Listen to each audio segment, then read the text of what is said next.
Zaimon POV. Nandito ako sa airport habang naghihintay sa pagdating ng aking mga kaibigan. Hindi ko nga maintindihan kung bakit kailangan ko pa silang sunduin, ay kung tutuusin naman ay pwedeng-pwede silang magpasundo sa kanilang mga driver. Masyadong nagpapa-importante ang mga kaibigan kong to at ako pa talagang ginawa nilang driver. Pasalamat sila dahil hindi ko sila kayang tiisin. Hindi rin naman nagtagal ay nakita ko na paparating ng 2 tukmol at papalapit na sa kinaroroonan ko. Napakunot ang noo ko nang makita kong nakangisi sila sa akin na tila ba may iniisip na kalokohan. Kanina ka pa ba? Na-traffic kasi kami. Hinarang kasi kami ni San Pedro kaya hindi agad kami nakababa. Tumatawang turan sa akin ni Luke. Gago, bakit naman kasi kailang ako pa ang sumundo sa inyo? Samantalang may mga driver naman kayo. Naiinis kong ani. Namiss ka lang namin. Masyado ka namang masungit. Hirap naman kasi nang hindi nakapagdidilig. Masyado nagiging mainti ng ulo. Mapang-asar na turan naman sa akin ni Clinton. Tumahimik ka nga, Clinton, at baka lumipad ka pabalik ng Paris nang hindi sumasakay ng eroplano. Napipikon kong ani sa kanya. Malakas na tawa na naman ang pinakawala nila, kaya nilayasan ko na sila at nauna na akong maglakad papuntang parking lot. Nagugutom na ako, bro. Kain muna tayo sa isang restaurant. Aya naman ni Luke. Maghahapunan na nga, kaya siguro pati ako ay nakakaramdam na rin ng gutom. Kaya pagkasakay nila ng aking sasakyan, ay pinasibad ko na agad ito. Sa isang Italian restaurant kami nagpunta dahil na rin sa request ni Clinton. Habang kumakain kami, ay may napansin akong isang babae na lumabas sa isang convenience store. Katapat lamang ng restaurant na kinakainan namin. Agad na kumabog ng malakas ang aking dibdib nang makilala ko ang babaeng humahagos na lumalabas mula dito. Agad akong napatayo mula sa kinauupuan ko at mabilis na tumakbo papalabas ng restaurant at tinakbo ang tindahang nasa tapat lamang namin. Bro, saan ka pupunta? Gulat na wika ni Luke sa akin na hindi ko naman pinansin. Naramdaman ko ang pagsunod nila, ngunit hindi ko na sila nilingon pa. Dahil ang mahalaga sa akin ay maabutan ko ang babaeng laman ng isipan ko gabi-gabi. Ang babaging laging isinisigaw ng aking puso. Nakita ko lumingon sa gawi ko si Audrey at nagtama ang aming mga mata. Ngunit laking gulat ko nang walang reaksyon sa kanyang mukha na tila ba hindi niya ako kilala.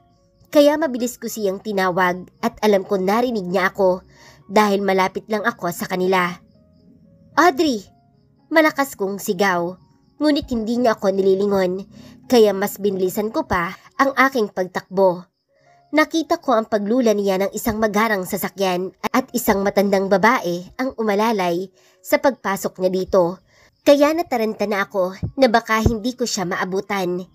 Tinawag ko siyang muli at sa pagkakataong ito ay mas malakas, ngunit hindi niya ako pinansin hanggang sa sumarado na ang pintuan ng sasakyan. Audrey, stop please! Hey, stop the car! Muli kong sigaw sa kanya at pati na rin sa driver ng sinakyan niya. Ngunit mabilis na sumibad ang manggarang sasakyan kaya hindi ko na ito naabutan pa. Halos malumo ako nang mabilis na lumayo ang sasakyan sa amin at halos hindi ko na ito matanaw pa. Bro, ang plate number! Kunin mo! Bilisan mo! Shit pare! Kuhanin niyo ang plate number! Sigaw ko kay Luke nang makarating siya sa kinatatayuan ko. Masyado nang malayo ang sasakyan pare. Aniya sa akin.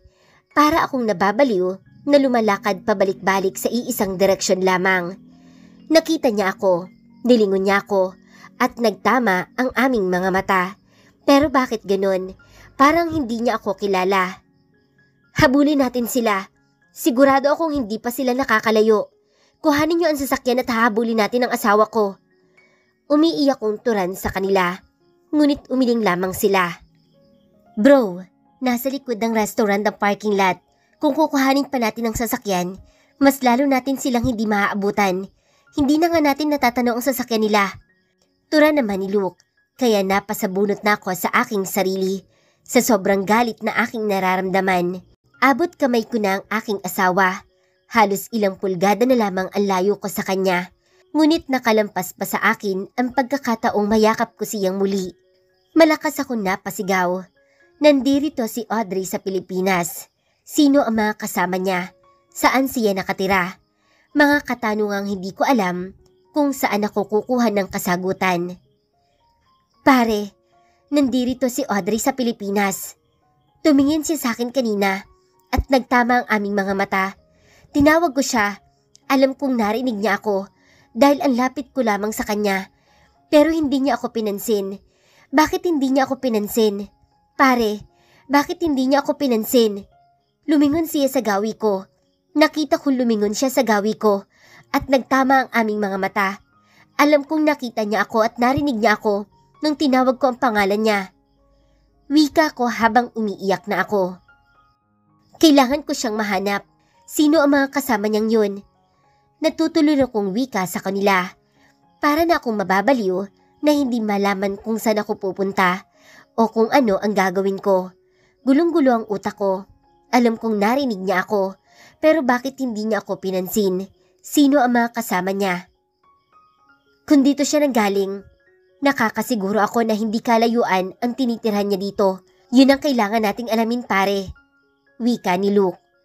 Isang malakas sa sigaw ang pinakawalan ko dahil sa aking nararamdaman na tila sasabog na ako. Pinagtitingin na kami ng mga tao sa paligid, ngunit ano ba ang pakialam ko sa kanila? Pare, huminahon ka nga, para kang tanga dyan. Sigurado akong malapit lang dito si Audrey. Mahahanap natin yun. Ang mahalaga ngayon ay alam na nating nandito siya sa Pilipinas at malapit lang ang lugar na to. Nakakasiguro akong babalik siya sa lugar na to. Wika ni Clinton. Tama siya. Importante, alam na namin na nandito lamang si Audrey sa Pilipinas. Kailangan kong matawagan ang kapatid ko. Baka may alam siyang maaaring tinutuluyan ngayon ni Audrey. Kaya agad kong kinapa ang telepono ko sa aking bulsa at mabilis kong natawagan ang aking kapatid. Samuel, nakita ko si Audrey. Nandirito siya sa Pilipinas.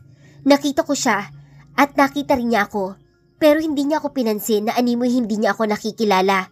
Nandirito kami sa Italian restaurant na pag-aari ng mga Vans. Kaya magmadali ka. Wika ko sa kanya. Sigurado ka bang siya ang nakita mo, Kuya Simon? Tanong niya sa akin mula sa kabilang linya. Oo, siguradong sigurado ako, Samuel. Pumunta ka na dito. Hihintayin ka namin ni Luke. Mabilis ding natapos ang aming usapan at pagkatapos ay bumalik kami sa restaurant kung saan kami kumakain. Hindi naman nagtagal at nakarating din agad dito si Samuel. Totoo ba na nandito lang si Audrey sa Pilipinas?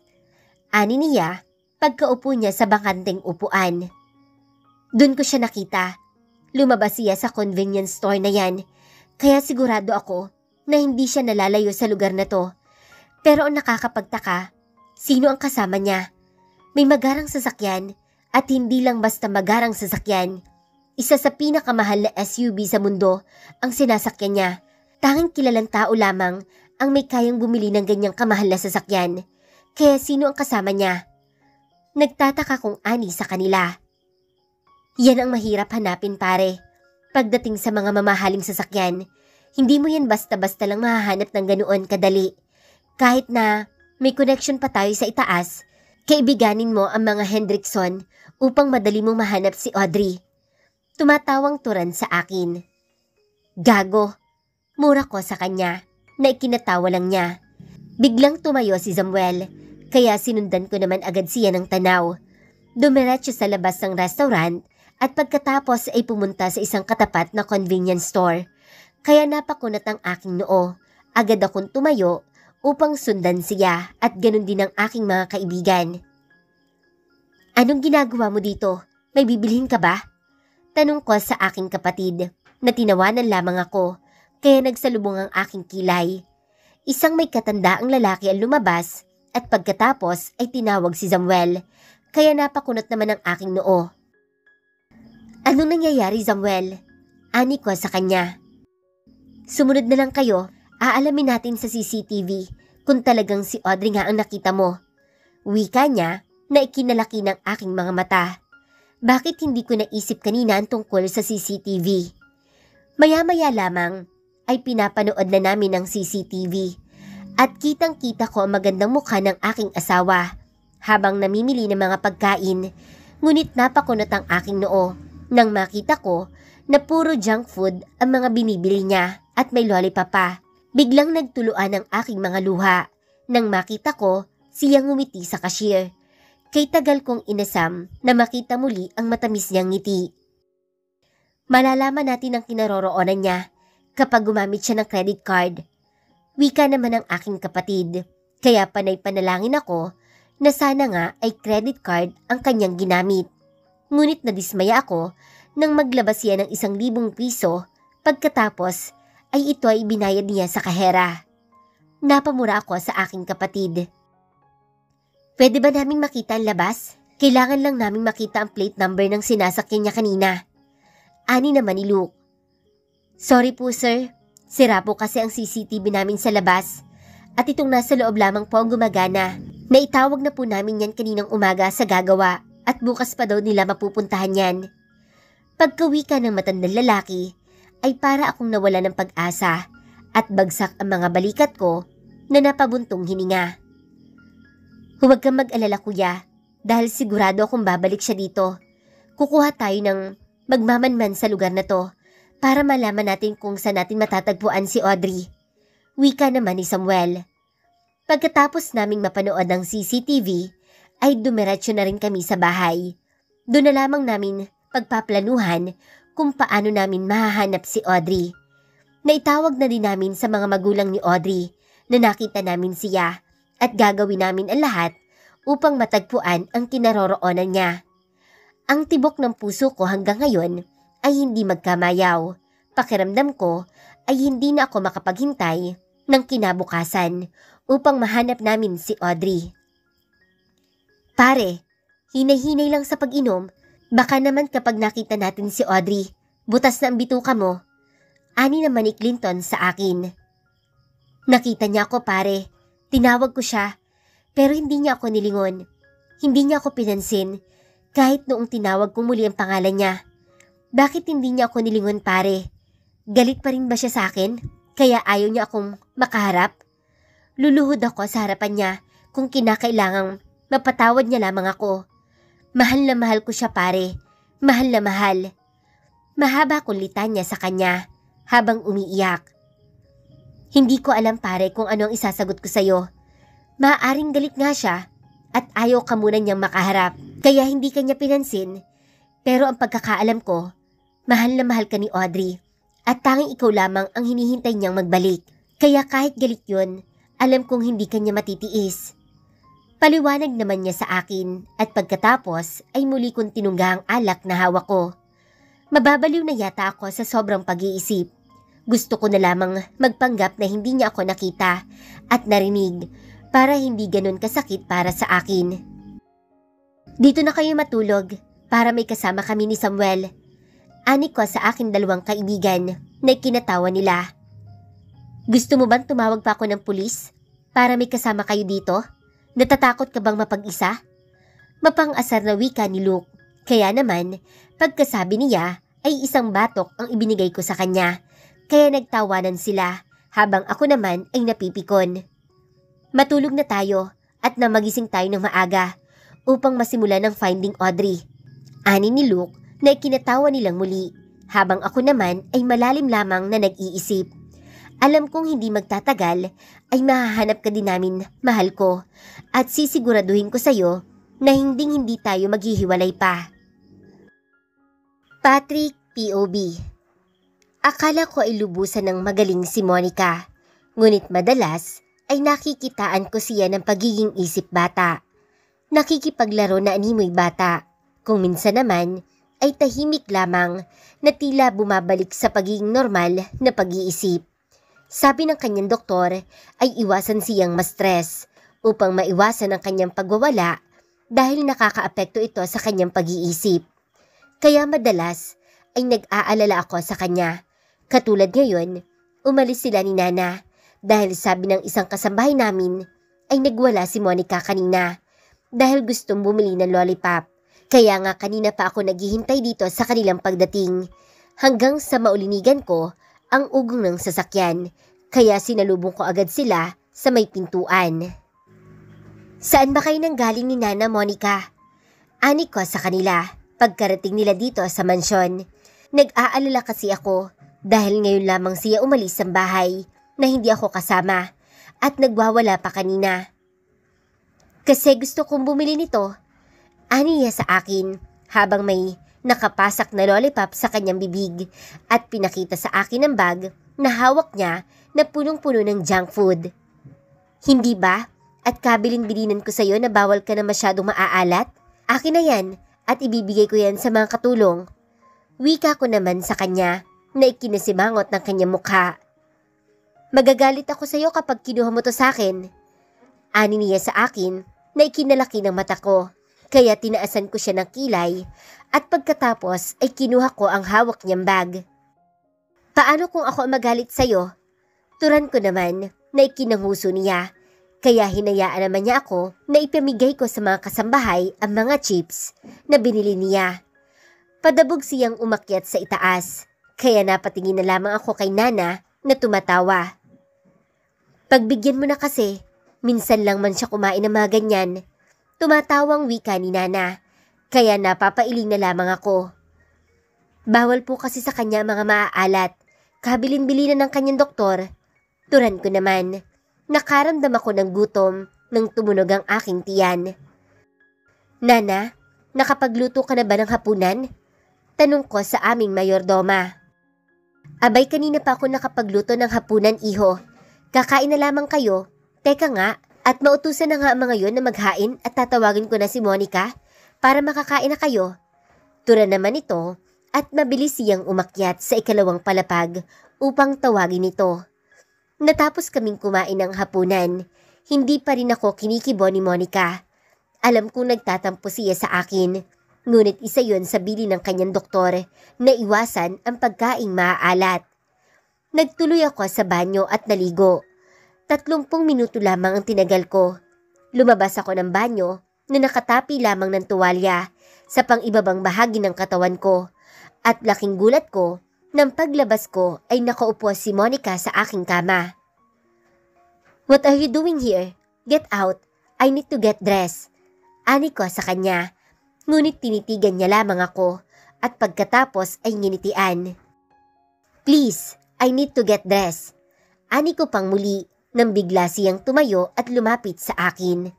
Halos 1 pulgada lamang ang layo ng aming katawan sa isa't isa at para akong naestatwa na hindi makakilos sa aking kinatatayuan.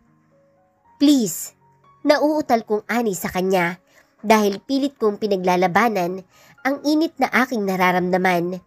Ayokong makagawa ng isang bagay na magiging dahilan ng matinding galit sa akin ni Monica. Ngumisi siya sa akin at pagkatapos ay hinalikan ako sa aking pisngi. "Gusto ko lang mag-goodnight sa'yo. Saka may bukol ka dyan, oh. Baka kailangan mong dalhin sa hospital, Pat. Gusto mo ba sabihin ko kay Nana para lagyan niya ng bandage? Ganoon kasi ang ginawa noong isang araw. Nilagyan niya ako ng bandage sa sugat ko sa kamay." Inosente niyang ani sa akin, kaya napatingin ako sa sinasabi niya at napagtanto ko kung anong ibig niyang sabihin. Agad akong tumalikod at sinigawan siya. "Labas na!" Sigaw ko sa kanya at inungusan niya lamang ako ng kanyang nguso at tinawag akong suplado. Pagkalabas niya, ay agad kong ikinandado ang pintuan at para akong nauubos na kandila na naupo sa aking kama. Napatingin ako sa aking sandata na umiigting pa rin at hindi ko mapakalma. Kaya muli akong bumalik sa banyo at doon inilabas ko ang init ng katawan na aking nararamdaman. Maaga akong nagising dahil makikipagkita ako sa magkapatid na Smith ngayong araw tungkol sa proyekto namin na gusto ko nang maumpisahan sa darating na buwan. Kaya maaga pa lamang ay nakapaghanda na ako, pati na ang mga kailangan kong dokumento na kailangan nilang makita at pag-aralan. Pagbaba ko ng kusina upang magkape, ay nakita ko si Nana at si Monica na nag-uusap at napakunot ang aking noo nang makita ko si Nana na malakas na tumatawa habang si Monica naman ay patuloy lamang na pagkukwento dito Ngunit laking gulat ko nang marinig ko ang kanyang mga sinasabi. Kaya agad akong sumigaw upang patigilin siya. Monica, enough! Asik ko na ikinagulat niya. Maging si Nana ay natahimik at hindi makatingin sa akin. Nakita ko ang takot sa mga mata ni Monica, kaya para akong natauhan sa aking nagawa. Shit! Pagbumura ko at agad na nilapitan ito upang humingi ng pasensya. Ngunit lalapit pa lamang ako ay mabilis na agad siyang umiiwas sa akin. Hey, I'm sorry, okay? Wika ko sa kanya at nakita kong umalis si Nana at iniwan kaming dalawa. Hindi mo dapat ikinikwento ang mga bagay-bagay sa iba, lalo na kung tungkol sa ating dalawa yun. At dun sa sa nakita mong basta kung okay? Ani ko sa kanya nang malumanay at pagkatapos ay niyakap ko siya at hinagkan sa kanyang ulo at para mawala ang takot niya sa akin. Aling ano? Ano ba yung Inosente niyang tanong sa akin na tinawanan ko naman at ipinalawanag ko sa kanya ang bukol na nakita niya kagabi. Kaya nangako naman siya na mananahimik na raw siya at hindi na raw niya ikikwento sa iba kapag nakita niya ulit akong may bukol. Kalimutan mo na yung bukol na yan, okay? Sige na, kumain ka na dyan at sa opisina ko na lamang ako mag-aalmusal. Wika ko at mabilis ko na tinalunton ng palabas ng mansyon. Habang naghihintay ako dito sa aking opisina sa pagdating ng mga Smith, ay hindi maalis sa isipan ko ang sinabi sa akin ni Monica. Napapailing na lamang ako dahil sa kainosentehan niya. Kaya nga ayoko siyang nawawalay sa aking paningin dahil baka may mga halang ang kaluluwa na gawan siya ng hindi maganda at makapatay lamang ako. Bigla tuloy bumalik sa aking alaala ang mga nangyari noon kung bakit siya nagkaganito ngayon. Habang nasa malalim akong pag-iisip, ay biglang tumunog ang aking intercom, kaya agad ko din itong sinagot. Sir, the Smith's brother are here. Ani ng aking sekretarya. Let them in. Ani ko naman at umupo na ako ng maayos sa aking silya at ipinatong ko ang folder sa ibabaw ng aking table. Pagbukas ng pintuan ay pumasok ang magkapatid na seryoso na lumalakad papalapit sa aking table. Please, ani ko sabay turo sa dalawang upuan sa tapat ng aking lamesa. Pagpasensyahan niyo na kung dito pa tayo nag-meet. May inaasikaso kasi ako sa bahay bago ako umalis kaya hindi ako nakarating sa opisina niyo sa tamang oras ng ating usapan. Paghingi ko ng paumanhin sa kanila. No worries, Mr. Carlson. Ani naman ni Simon, ang panganay na anak ng mga Smith. Can we start now? After kasi nito ay may mahalaga kaming lalakarin. Ani naman ni Samuel, ang bunsong anak ng mga Smith. Yeah, I'm sorry. Here, wika ko naman. Sabay abot ng folder na itim sa kanila at agad din naman nila itong binuklat at isa-isang binasa. Habang nagbabasa sila ng mga dokumentong inabot ko, ay tumunog ang aking telepono at laking gulat ko nang makita kong tumatawag sa akin si Monica through video call, kaya napatingin ako sa magkapatid na nakatingin na pala sa akin. Kaya humingi ako sa kanila ng paumanhin na tinanguan naman nila. Nag-decline ako ng kanyang tawag, ngunit dahil makulit talaga ito, ay muli itong tumawag. I think you better answer that call. Don't mind us here. Ani naman ni Samuel, kaya napangiti naman ako at sinagot ko ang video call ni Monica. May kamiting ako, Monica. Agad kong wika na nasa 2 taong kaharap ko ang aking mga mata at nakita ko naman na nakatuon lamang ang kanilang pansin sa hawak-hawak nilang mga dokumento. I miss you na kasi, sagot niya at nagulat ako nang biglang nagtaas ng ulo ang magkapatid at tila ba gulat na nakatitig sa akin. Sinong kausap mo? Sabay nilang ani na ikinakunot ng aking noo. Why? Ani ko sa kanila na may pagtataka sa aking mukha. Sino ang kausap mo? Halos manlisik ang mga mata ni Simon nang tanungin ako, kaya napatingin ako sa kausap ko sa aking telepono at nakita ko si Monica at ang isa kong katulong na hindi naman nalalayo ang edad kay Monica na katabi niya. Her name is Monica Salvador. Turan ko habang nakatitig sa kanya at pagkatapos ay itinapat ko sa kanilang screen ng aking phone upang makita nila ang babaeng tinutukoy ko. Nakita ko ang panlulumo nila matapos kong iharap sa kanila ang kamera at tumingi sila ng pasensya sa akin. Nakakunot pa rin ang aking noo dahil nakita ko ang galit sa kanilang muka at pananabik nang marinig nila ang boses ni Monica. It's okay. Lalabas muna ako para kausapin to. Babalik din ako agad. Ani ko na tininguan lamang nila. Where's Monica? Tanong ko sa aking katulong nang makita kong wala sa tabi niya si Monica. Sir, may kinukuha lang po siya sa taas. Pabalik na din po yun. Ani naman niya na tinanguan ko lamang. Pagkatapos namin mag-usap ni Monica, ay binalikan ko ang magkapatid na Smith at nakaupo na nakasandal sila sa upuan at mukhang natapos na nilang pag-aralan ang mga to. We sign, ani ni Simon na ikinalaki ng aking mga mata. Wow, that's good news. Masaya kong ani sa kanila at pagkatapos ay nakipagkamayan ako sa kanila nang mapansin ko ang wedding ring na suot-suot ni Simon. You're married? Gulat kong ani sa kanya kaya napatingin din siya sa suot niyang singsing at pagkatapos ay hinimas niya ito at ngumiti sa akin. Yeah, long story. Pero yan ang dahilan kung bakit kami nagmamadali ngayon dahil inaasikaso namin ang paghahanap sa kanya. Malungkot tiyang turan sa akin. Your wife is missing? Ani ko na ikinagulat ko. Para bang may bumundol na kung ano sa aking dibdib na hindi ko mapangalanan. Basta ang alam ko lamang ay nakaramdam ako ng takot sa kanyang tinuran. What's her name?